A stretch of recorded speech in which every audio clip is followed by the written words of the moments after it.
प्रिय किसान भाइयों नमस्कार। हमारे YouTube चैनल में स्वागत है। जैसा कि हमने पिछले वीडियो में जैविक विधि द्वारा बीज शोधन एवं भूमि शोधन के बारे में बताया, अब हम बात करने वाले हैं IPM के बारे में। किसान भाइयों, IPM की आवश्यकता क्यों पड़ी, इस पर हम बात करेंगे। जैसा कि आपको पता है कि मनुष्य की मूल आवश्यकताएं रोटी, कपड़ा, मकान, शिक्षा एवं स्वास्थ्य है। तो आज हम देख रहे हैं आए दिनों कोई न कोई नई बीमारियां पैदा हो रही हैं, जिसका इलाज भी संभव नहीं हो पा रहा है। असाध्य बीमारियां हो रही हैं। दिन प्रतिदिन रसायनों का प्रयोग बढ़ता जा रहा है, जिससे रसायनों के अवशेषों की मात्रा भी पर्यावरण में बढ़ती जा रही है, जिससे कि पर्यावरण प्रदूषण बढ़ता जा रहा है। सन 1960 के दशक में हरित क्रांति चलाई गई, जिसका उद्देश्य था खाद्यान्न उत्पादन बढ़ाना।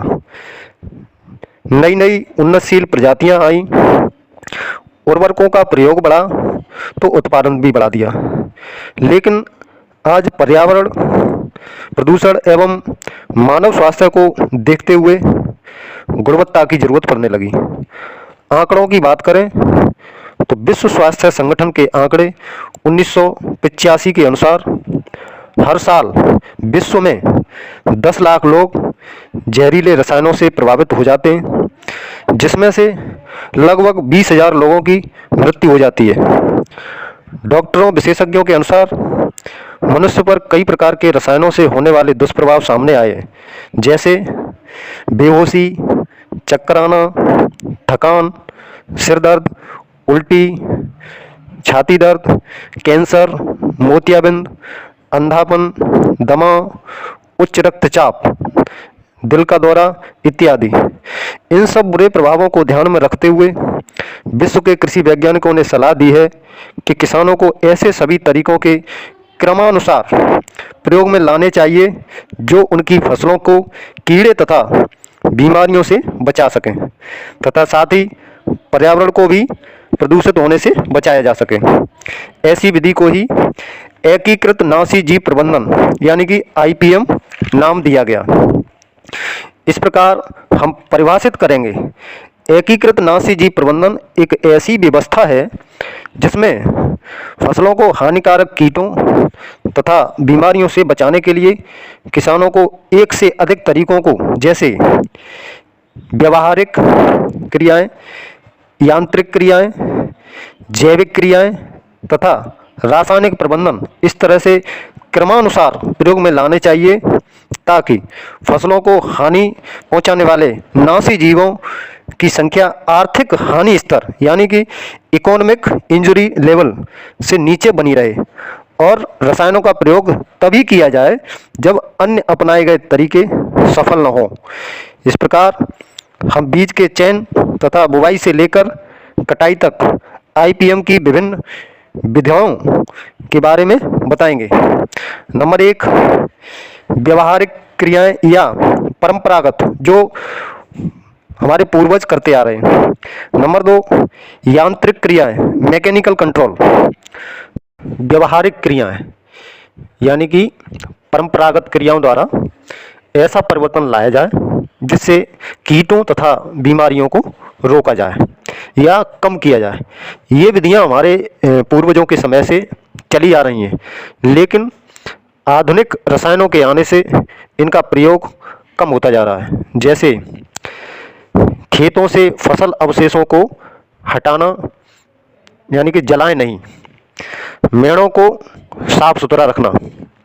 नंबर 2, रबी फसल के बाद गर्मी की गहरी जुताई करने से उसमें मौजूद कीड़े, बीमारियां तथा खरपतवारों को नष्ट किया जा सकता है। नंबर 3, खाद और उर्वरक की मात्रा हमेशा मृदा परीक्षण के उपरांत ही खेत में डालें। नंबर 4, रोगरोधी किस्मों का चयन करें। बुवाई से पूर्व बीज एवं भूमि उपचार ट्राइकोडर्मा हर्जेनियम से अवश्य कर लें, जिससे कि बीज जनित एवं भूमि जनित बीमारियों पर नियंत्रण पा सकें। बीज की दर एवं पौधों का अंतर सही रखें। नंबर 6, पौधरोपण से पहले पौधों की जड़ों को जैविक फफूंदीनाशक ट्राइकोडर्मा हर्बेनियम से अवश्य कर लें, जिससे कि जड़ उपचार होने से अगली फसल में बीमारी न जा सके। नंबर 7, फसल की बुवाई का समय ध्यान रखें। समय के अनुसार बुवाई करने से फसलों में कीड़े एवं बीमारियों से बचा जा सकता है। जैसे सरसों में माहू आने का समय अधिक सर्दी कोहरा होते समय आती है, तो उससे पहले बुवाई समय से करने से माहू से बचा जा सकता है। नंबर 8, समुचित जल का प्रबंधन करें, जल निकास की भी व्यवस्था रखें। नंबर 9, फसल चक्र अपनाएं, अर्थात एक ही फसल बार बार उसी खेत में न लगाएं। नंबर 10, खरपतवार का समुचित प्रबंधन करें, यानी कि निराई गुड़ाई करके खरपतवार निकाल दें। इसके बाद नंबर 2 आता है हमारी यांत्रिक विधियां, यानी कि मैकेनिकल कंट्रोल। जब हमारी व्यवहारिक क्रियाएं होंगी उसके बाद में यांत्रिक विधियों द्वारा हम कीट एवं बीमारियों पर नियंत्रण पा सकते हैं। ये इस विधि को फसल रोपाई के बाद अपनाना अति आवश्यक है। ये तरीके निम्नलिखित हैं। नंबर 1, कीटों के अंड समूहों, सुंडियों, पीपों तथा वयस्कों को इकट्ठा करके नष्ट करना और रोगग्रस्त पौधों या उनके भागों को हटा देना, खेत से निकाल करके दूसरी जगह गाड़ देना चाहिए। नंबर 2, खेत में बांस के पिंजरे या बर्ड पर्चर लगाना चाहिए, यानी कि जैसे खेत में 1 एकड़ में 2 या 3 जगह लकड़ी के पर्चर लगा करके चिड़ियों को बैठने का स्थान बना देना चाहिए, जिससे कीटों के अंड समूह को जो भी कीट हैं वो चिड़ियाँ खत्म कर सकें। नंबर 3, प्रकाश प्रपंच यानी कि लाइट ट्रैप, ये लगा देने से 1 एकड़ खेत में 1 या 2 जगह एक रोशनी वाला बल्ब लगाएं, जमीन से 2 या 3 फीट ऊपर फसल के अनुसार, और नीचे तो एक पात्र रख दें, पात्र में पानी भर दें, उसमें थोड़ा सा कोई केमिकल डाल सकते हैं, जिससे कि जितने भी रात को उड़ने वाले कीट हैं वो लाइट से अट्रैक्ट होते हैं, आकर्षित होते हैं, और उस लाइट से नीचे जो है पात्र में गिर करके मर जाते हैं। बशर्ते ये ध्यान रखना है कि आपको शाम के समय जैसे ही अंधेरा हो वैसे ही 7 बजे लगभग लगा दें लाइट, और 9 या 9:30 बजे तक 2 या 3 घंटे तक उसे जलाएं, जिससे हमारे जो लाभकारी कीट हैं उनको भी नुकसान न हो और हानिकारक कीटों पर नियंत्रण पाया जा सके। नंबर 4 है कीटों की निगरानी और उनको आकर्षित करने के लिए फेरोमोन ट्रैप, जो कि अलग अलग फसल के हिसाब से अलग अलग बाजार में भी उपलब्ध हैं। गंध प्रपंच कहते हैं इसे, जिसमें मादा कीट की गंध छोड़ती है और नर कीट उस पर आकर्षित होते हैं। तो हम फेरोमोन ट्रैप लगा करके कीटों की निगरानी कर सकते हैं और उनको ख़त्म कर सकते हैं। फेरोमोन ट्रैप में नर जितने इकट्ठे होंगे उसके बाद में उनको नष्ट कर दिया जाएगा। नंबर 5, फलों एवं कद्दू वर्गीय फसलों में फल मक्खी के प्रबंधन हेतु फल मक्खी के प्रबंधन हेतु तो मिथाइल यूजिनॉल ल्यूर आता है, उसे बोतल में ऊपर से फिट कर दिया जाता है, नीचे बोतल में पानी भर दीजिए, साइड में चारों तरफ छेद कर देते हैं, जिससे कि वो उसके जो है नर हैं वो कीट आकर्षित होकर के बोतल में गिर जाते हैं। और कद्दू वर्गीय फसलों में फल मक्खी के लिए क्यू लूर आता है, ये एक मार्केट में उपलब्ध रहता है, इसे लगा देने से फल मक्खी को नियंत्रण पा सकते हैं। नंबर 6, हानिकारक कीट जैसे सफ़ेद मक्खी यानी कि वाइट फ्लाई कहते हैं और माहू के प्रबंधन के लिए पीला प्रपंच, चिपचिपा प्रपंच यानी कि येलो स्टिकी ट्रैप कहते हैं इसे। येलो पीले कलर की दफ्ती, और नहीं हो तो पीले कलर की दफ्ती ले लीजिए और उस पर थोड़ा ग्लू लगा दीजिए या ग्रीस लगा दीजिए। 1 एकड़ में 5 से 6 पीला प्रपंच लगाने से हमें कीट की, माहू की, सफ़ेद मक्खी की निगरानी बनी रहती है और उससे हमारा कंट्रोल भी होता है, जितना भी होगा उस पर चिपक जाएगा। और थ्रिप्स व जेसिड के लिए ब्लू स्टिकी ट्रैप होता है, यानी कि जैसे पीला बनाया हमने वैसे ही नीले कलर का चिपचिपा प्रपंच लगा देते हैं। उससे जितने भी थ्रिप्स होते हैं, जैसिड होते हैं, उससे निगरानी और नियंत्रण में लाभदायक है। हरा फुदका के लिए हरा चिपचिपा प्रपंच लगाया जाएगा। अमेरिकन पिनवर्म के लिए काला चिपचिपा प्रपंच। इस प्रकार से हम मैकेनिकल कंट्रोल करते रहेंगे। नंबर 7, पत्ती लपेटक कीट लीफ होल्डर की रोकथाम के लिए 2 ऐंठन नारियल की रस्सी को फसल के ऊपर से दबा के चला दें ताकि कीट के लार्वा प्यूपा खेत के पानी में गिर करके नष्ट हो जाए। सफ़ेद गिडार की रोकथाम के लिए WG प्रपंच का प्रयोग करें या प्रकाश प्रपंच जो मैंने पहले बताया उस तरीके से प्रयोग कर सकते हैं।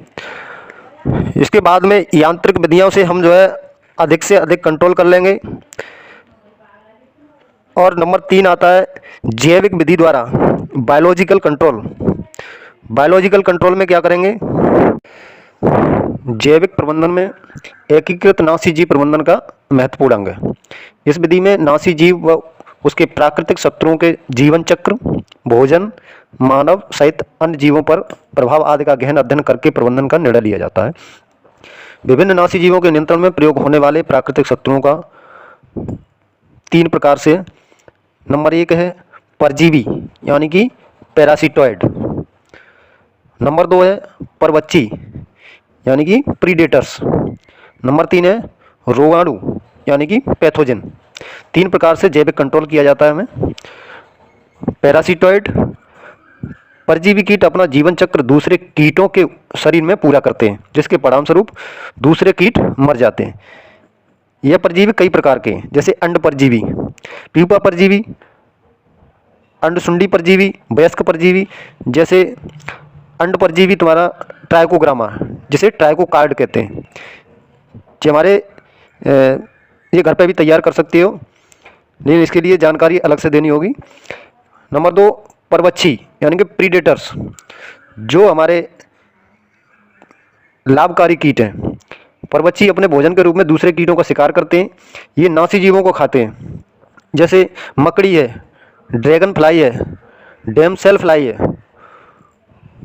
क्राइसोपरला है, सिरफिड मक्खी है, ईयरबिंग, ततैया, चींटियाँ, चिड़ियाँ, पक्षी, छिपकली इत्यादि ये हमारे प्रीडेटर्स हैं। नंबर 3 है रोगाणु यानी पैथोजन।